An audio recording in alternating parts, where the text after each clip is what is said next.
नमस्कार सभी को, कैसे हैं आप सभी। तो वैसे तो यूपी में कोई भी शिक्षक भर्ती देखे हुए या सुने हुए हमें एक अरसा हो चुका है, लेकिन हाल फिलहाल में एक भर्ती का नाम आ रहा है जो बहुत प्रचलित हो चुकी है, फेमस हो चुकी है। ठीक है, इसके बारे में हम थोड़ी सी जान लेते हैं कि यूपी में कौन सी शिक्षक भर्ती जो है वो निकली है। देख लेते हैं उसके बारे में और उसकी योग्यता क्या होनी चाहिए, क्या आपकी क्वालिफिकेशन होनी चाहिए और कौन कौन जो है इस फॉर्म को भर सकता है, इसके बारे में थोड़ा सा ब्रीफिंग कर लेते हैं। तो ये जो भर्ती निकली है, पहली बात तो ये सुन लो, ये भर्ती निकली है उन बच्चों के लिए, यानी कि उन शिक्षकों के लिए जो ईसीसीई का कोर्स करे हुए हैं, यानी कि ईसीसी एजुकेटर के लिए भर्ती निकली हुई है। ठीक है, तो ये कौन से शिक्षक होते हैं या कौन से मतलब शिक्षक बनते हैं, किस क्लास के बनते हैं?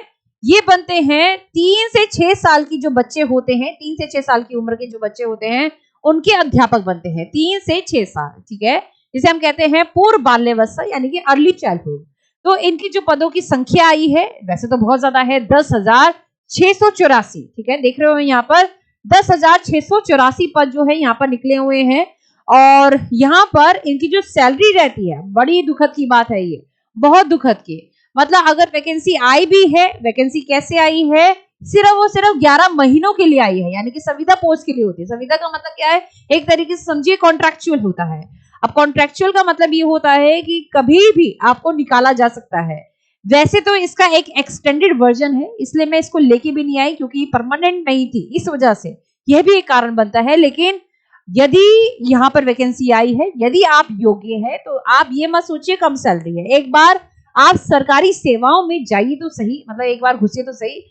ये बहुत ही निंदनीय बात है कि इतने समय बाद भी इस तरीके से वैकेंसी आ रही है, मतलब टेम्परेरी वैकेंसी है एक तरीके से। तो देख लेते हैं फिर भी पद क्या है। ईसीसी है, यानी कि early childhood care and education. इसका मतलब ये है कि हम यहाँ पर उनके शिक्षक बनेंगे जो 3 से 6 साल के बच्चे होते हैं, 3 से 6 साल के बच्चे होते हैं।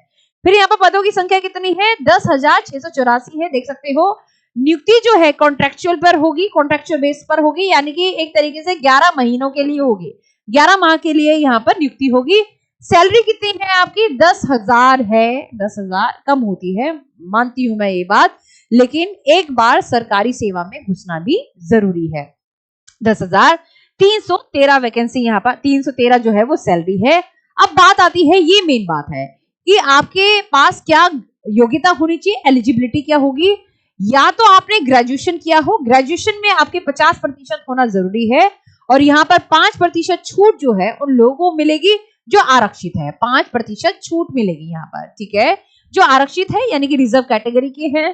फिर यहाँ पर आपके पास गृह विज्ञान होना जरूरी है, होम साइंस होना जरूरी है, या फिर अन्यथा अथवा जो है एनटीटी का कोर्स किया हो। एनटीटी का मतलब नर्सरी टीचर ट्रेनिंग, यानी कि जो हम पूर्व बाल्यावस्था के लिए ये कोर्स होता है। ध्यान रखिएगा, इसमें सीटेट की आवश्यकता नहीं होती है, चाहे तुम्हारा सिटी नर्सरी हो चाहे डीपीएससी हो। Diploma in pre primary school education, यानी कि जो प्राइमरी से भी पहले के जो बच्चे होते हैं, जैसे किंडरगार्टन हो गया, आंगनवाड़ी हो गए, है ना।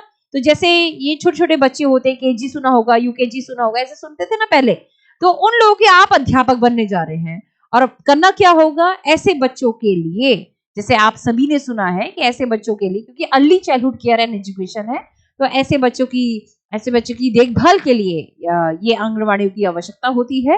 ठीक है, आयु क्या होनी चाहिए, 1 जुलाई 2024 तक आपकी जो आयु है मैक्सिमम टू मैक्सिमम 40 वर्ष होनी चाहिए। 40 से 1 महीने भी ऊपर होगा तो यहाँ पर काउंट नहीं किया जाएगा। ठीक है, अब यहाँ पर एक और बात आती है कि इसके लिए क्योंकि कोई भी एग्जाम नहीं होगा, क्योंकि परमानेंट नहीं है, एग्जाम नहीं होगा, सीधी भर्ती होगी। अब सीधी भर्ती कैसे होगी, आपकी जो मेरिट लिस्ट है वो निकाली जाएगी, पदों के जनपद, जितने भी जनपद है उनके अनुसार निकाली जाएगी। कैसे निकाली जाएगी, इसका भी एक तरीका होता है। जैसे मान लो हाई स्कूल में आपके जितने भी मार्क्स आए, इंटर में आपके जितने मार्क्स आए, स्नातक या तो स्नातक लिया जाएगा या डिप्लोमा लिया जाएगा, जितने भी आपके मार्क्स आए। ठीक है, तो उन मार्क्स का एक एग्रीगेट निकाला जाएगा, एक एवरेज निकाला जाएगा। और एवरेज जैसे मान लो कि 2 अभ्यर्थी हैं, आप और आपके दोस्त मान लेते हैं, उनके नंबर बिल्कुल सेम आ गए, तो फिर यहाँ पर एक क्राइटेरिया बनेगा, आप में से जिसकी आयु ज्यादा है उसको कैटर किया जाएगा। मान लो आपकी आयु और उनकी आयु भी बिल्कुल समान है, एकदम समान है। ठीक है, बहुत कम होता है, रेयरली होता है, लेकिन आयु भी मान लेते हैं एक पर को समान है, फिर उस केस में जो अल्फाबेटिकली है, जैसे मान लो राम श्याम है तो यहाँ पर जिसका नाम पहले आएगा फिर उसको लिया जाएगा, ठीक है। तो यहाँ पर राम को फिर पहले हम चयनित करेंगे। तो ये एक मेरिट लिस्ट है। लेकिन सबसे बड़ी दुखद की बात यही है कि इतना बड़ा प्रपोजल इन्होंने दिया, इतना बड़ा, इतनी लंबी चौड़ी बातें करी, और वो भी क्या, वो भी सिर्फ 11 महीनों के लिए। सबसे बड़ी दुखद समस्या ये है। भाई यूपी में तो आपको आवाज उठानी होगी, नहीं तो ये लोग ऐसे ही करते जाएंगे, ये लोग मुनाफा देखते जाएंगे, कॉन्ट्रेक्चुअल पर आती जाएगी चीजें और फिर ऐसे ही लगा रहेगा और परमानेंट वैकेंसी आएगी नहीं और बेरोजगार के बेरोजगार वहीं पर रहेंगे। अगर भर्ती आती ही, मान लो ये निचली पोस्ट के लिए आई है, निचली मतलब सबसे छोटे शिक्षक के लिए आई है, लेकिन परमानेंट आनी चाहिए थी, सबसे बड़ी बात ये थी, ठीक है। तो आपको ही अपनी आवाज उठानी पड़ेगी और साथ में हम जो है साथ खड़े हैं, हमेशा से रहेंगे। आरडब्ल्यू संस्थान जो है हमेशा से खड़े रहेगा, ठीक है। तैयारी इसमें कुछ भी नहीं करनी है, इसमें सिर्फ और सिर्फ जो है मेरिट लिस्ट पर आपकी चीजें जाएंगी और कुछ भी नहीं। जिसके अंक ज्यादा होंगे वही यहाँ पर सिलेक्ट हो जाएगा और कुछ भी नहीं, ठीक है।